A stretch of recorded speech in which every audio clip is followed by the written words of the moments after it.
Okay, recorded. All right. So we continue. This is the last chapter. Probably 2 more lectures. The last or 3 more lectures to complete.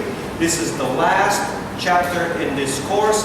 The chapter is number 14, Foundations of Control. So if you remember, we started this course by dividing the whole management course according to functions. And functions are respectively planning, organizing, leading, and control.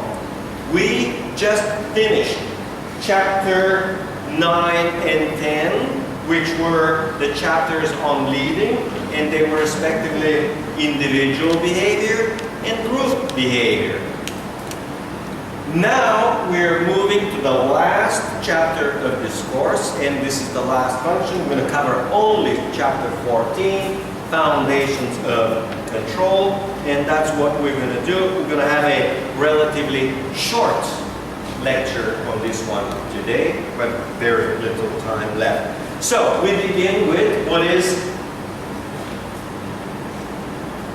control. So explain nature and importance of control. Okay. Next one is describe the 3 steps in the control process. We maybe not even get that far today. Next one, we will go. It's going to be next time, next lecture on Thursday. Tomorrow, Wednesday, tomorrow morning. The types of controls organizations and managers use. And the last one is some contemporary issues in control. It's actually a fairly small chapter. It's fairly logical. Example of a control. Taking attendance. If I would take attendance, okay, this is a one way of control. Now, part of the control involves punishment. I should take attendance, okay? And if they don't come to class more than 20%, I should give them F or E, right? Failing grade. So this is a good example of a control. Again, the control piece is checking for attendance. But control is not effective if there is no reward or punishment, as we discussed last time, okay? In this particular case, there is no control and there is no punishment. And what's the result? 2, 4, 6, 8 students coming to class out of 50. In other words, pretty bad performance, okay? Now, well, that's one type of a control, okay? Now, let's talk about another type of a control. Another type of a control which I am implementing now, which you are learning. The other type of control is PowerPoint exams. Early on, quiz 1 came from PowerPoint, right? And if you read PowerPoint, you pass the exam.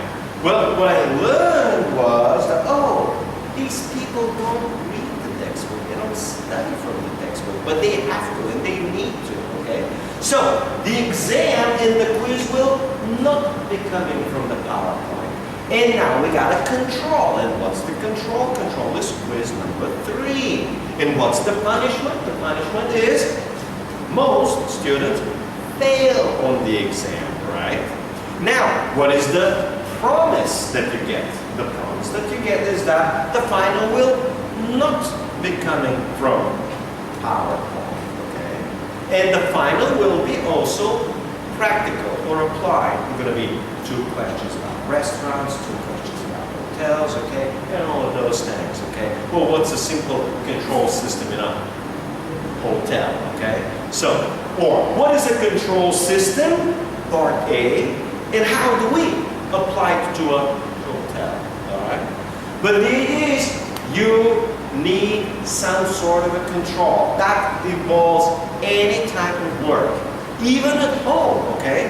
Well, at home for a family, one very, very, very important control is you will learn, or maybe you're learning now as students, is called cost control. You need to control your costs, okay? And maybe you need to do budgeting. Oh yeah, I don't know, maybe 2 weeks ago, I did my running and jogging, and with one of you students, we're not here in the classroom, we're jogging, say, hey, so how much money parents give you? And it says, oh, they give me 10,000 baht for a month. Okay, well, how do you spend the money? And in other words, I'm asking the question in finance, it's called, what is your budget? Budget. It says, oh, I'm making the numbers. 3,000 on the rent, okay, for a month. I'm spending 1,000 on electricity and water and mobile. And I'm spending about, I don't know, 2,000 on food. So she's spending about 6,000 per month on the basics, okay? We call them rent, food, utilities, and she's spending 4,000 on other things, okay? Like bars and transportation, fuel, gasoline, to do whatever it is.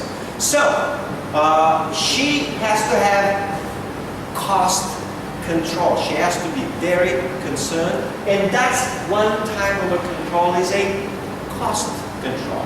You watch what you spend and where you spend. And if you overspend, meaning spend more money on one place, you gotta cut spending somewhere else, okay? So that's another type of a control. And now we're getting back to one. What is a control, right? So, what is a control? Well, it's a management function. So, this is management function number 4, management function that involves monitoring activities to see if everything goes according to plan. So you monitor activity to see if you're going according to plan. And part 2, and this is part 2, so number 1 is monitoring, and number 2, taking corrective action. Taking corrective action. So, for me, it is too late now, or 2 weeks ago, to take corrective action on the attendance. That's why I'm not taking a corrective action. But it is not late to take corrective action on the exam. It's not late for quiz 3 and for the final to be coming not from PowerPoint but from the textbook and lectures. Not too late. So I am taking a corrective action there. Okay. So planning, see if things work as planned, and corrective action if needed. Sometimes corrective action is not needed. Sometimes it is. Another example, when we were talking with your classmate, she says, well, sometimes, my parents give me in the beginning of the month 10,000, and by the middle of the month, by the 15th, I'm already spent 9 and I got barely 1,000 left. So she's got to live for 2 weeks. So she says, well, I'm not spending money on anything and I don't go anywhere. The only thing I do is just eat, okay? Well, this is corrective action, okay? Now, for you, not personally, but for some of you who failed quiz 3, quiz 3 is, the main purpose of quiz 3 is called a wake-up call. It should wake you up to the idea that you have to study, or that you have to come to class, or ideally, you have to come to class and have to study. And that you should take corrective action, okay? And I'm surprised that most students failed and still don't take corrective action. They still don't come to class, they still don't read the book. Well, that one guy, he wants to take picture and he wants to actually study. So, a few people are taking corrective action, and that's really that's part of the learning.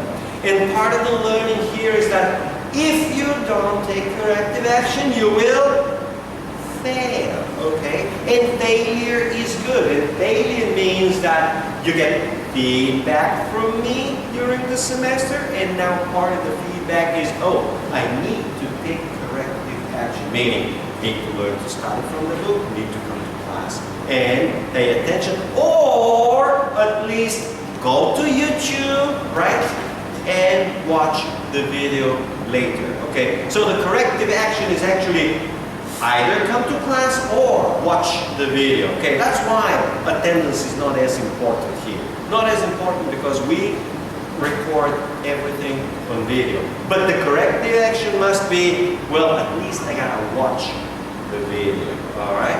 Now, let me give you another example of what happens. When I was teaching at the American University in Bulgaria, which is a very, very good university, and students are really good, and they got a big dorm, okay, like you guys have a dorm. Well, dorms there are mixed, doesn't matter. First of all, they got a big computer room, on the day before we got an exam. When I go to the computer room to do some work, okay, what I see is a whole bunch of my students, like 10, 20 students lined up, and all of them watching the video, okay, and taking a note, okay. So they are watching, they are paying attention, and I see some of them, you know, they quickly fast forward, okay, they know this, they know this, they know this, okay, or they missed this, they missed that, or they rewind back to listen again what my explanation was, okay. So these students study, okay, they understand they have to study, okay, and part of this is the message over here. You gotta do the same thing. So control means you got some sort of a measurement. Are we going according to plan? And is a corrective action necessary? And if it is, what is it going to be? Okay. Now, for me personally, next semester I will take a number of corrective actions, right? And number one, I will for sure be taking attendance, right? Number two, when students talk in class and say, okay, well, what is your number? Let me give you an absence for today. For accounting, most people come without homework. Now the corrective action is very simple and easy. You don't come to home with homework, you get absence, okay? And what does absence means? It means nothing until you accumulate 20% absences. When you accumulate 20% absences, it's fail, game over. You're out. I'll see you again next semester, right? So these are examples of corrective actions which are part of control. So with control, you need what's called an effective control system. You need a control system. All right. And a control system represents the activities, everything that you do. So these are the activities that you gotta do that leads to the achievement of the goal. The achievement of the goal for me is good quality education, and your goal is learning, okay? Now, I think it is not important for you to come to class to learn as long as you watch the video. If you watch the video, then you don't have to be, okay? But you have to watch the video and you have to read the book, okay? So that's why here attendance is not mandatory, is not required. But you still gotta watch it, okay? And that's now what makes my job trickier. I need to design an exam which is not coming from PowerPoint, but it's in the book and was covered in class. Okay, that's part of my corrective action for you. Okay, so we're now back to and this is what I was explaining early on, the 4 primary functions. And the first primary function we covered a number of chapters is planning, where you have certain goals and objectives and strategies and plans, okay? So, our goals here and objective is learning, education, acquire basic skills or knowledge and understanding of management and how it applies to your particular field, whether it's hospitality or whatnot. Number 2 is organizing. And within organizing, we already covered those, we already covered strategies, we already covered planning, we already covered strategic planning, we already did that. Then, next step is organizing. And in organizing is, you got the structure, which we already covered, that's chapter 6, and human resource management, which is chapter 7. And that's the other quiz. And now, we covered leading, which is motivation, you know, what motivates people, okay? Like rewards and punishment. Sometimes it's the fear of failing the class, okay? Leadership, I am trying to provide some form of a leadership, good or bad, that's what I'm trying to do over here.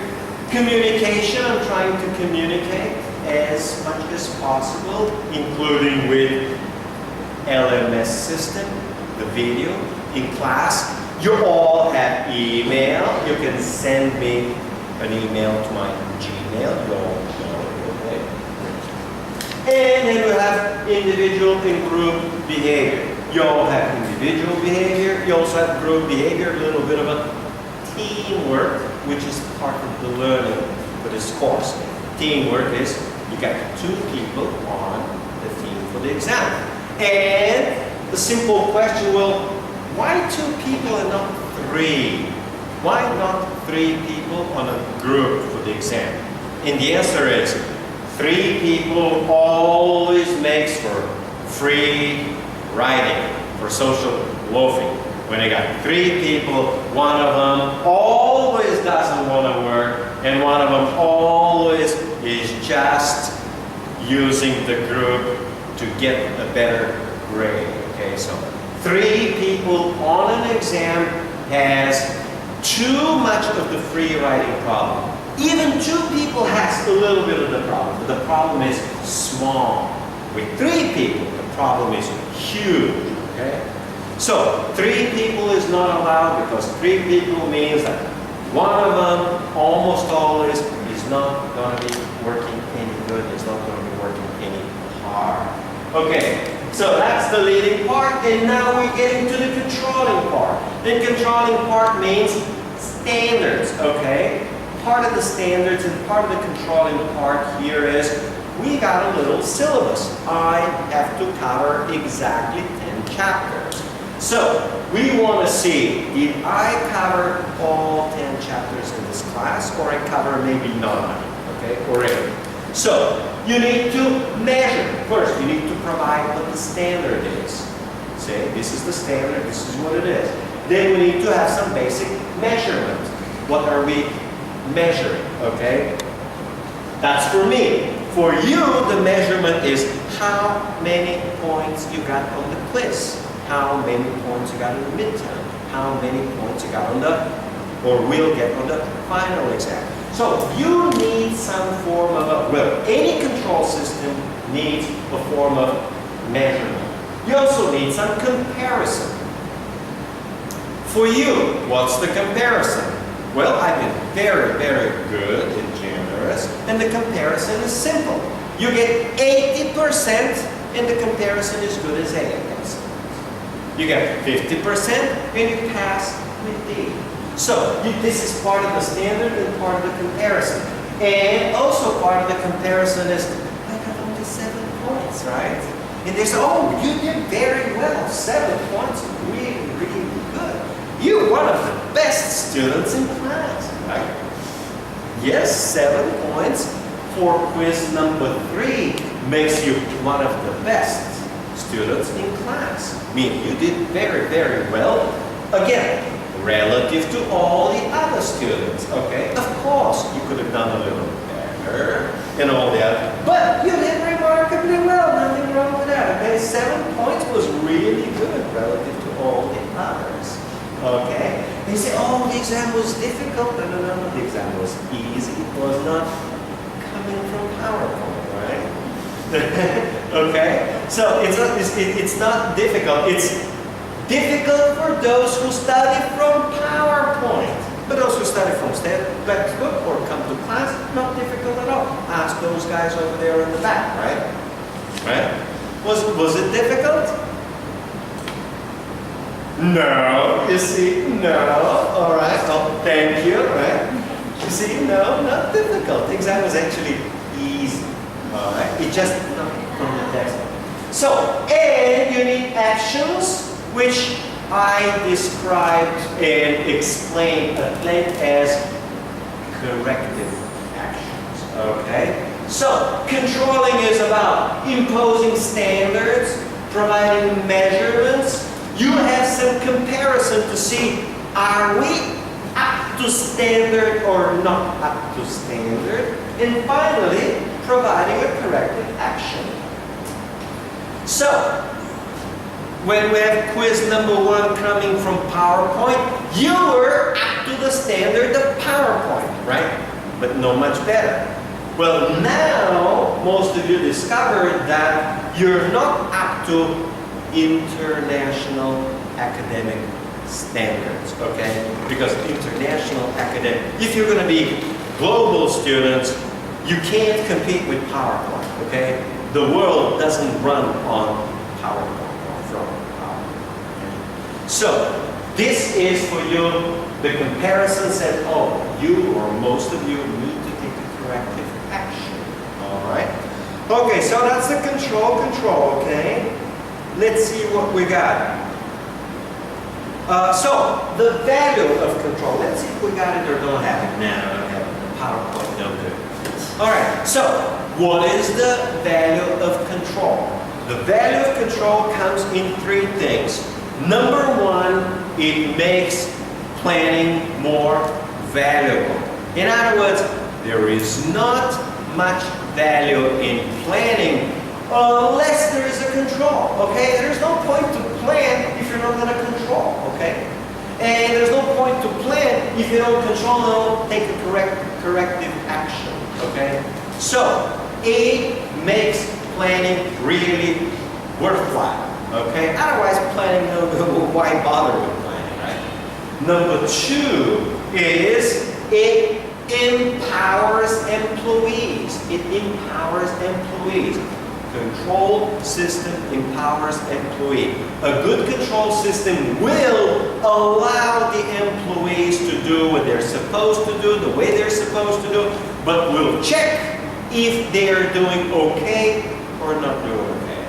So a good control system will let the employees do their own thing as long as it is within the standards, okay? As long as it's within the standards, let them do their thing. In other words, a good control system will empower the employees. And number 3, which we'll discuss next time, a good control system will protect the workplace. It will protect the workplace from theft, employees stealing. It will protect it from legal liabilities. Employee doing something bad and exposing the business to lawsuits from outside, okay? This could happen too. So, control system is very important to protect the business, for the survival of the business. Let's see what else we got. Well, that's it. You want to finish a few minutes early? All right? Okay, so we finished a little early, 5 minutes early today, up to section 42. Next time we continue 14.2. This is a fairly finished, right?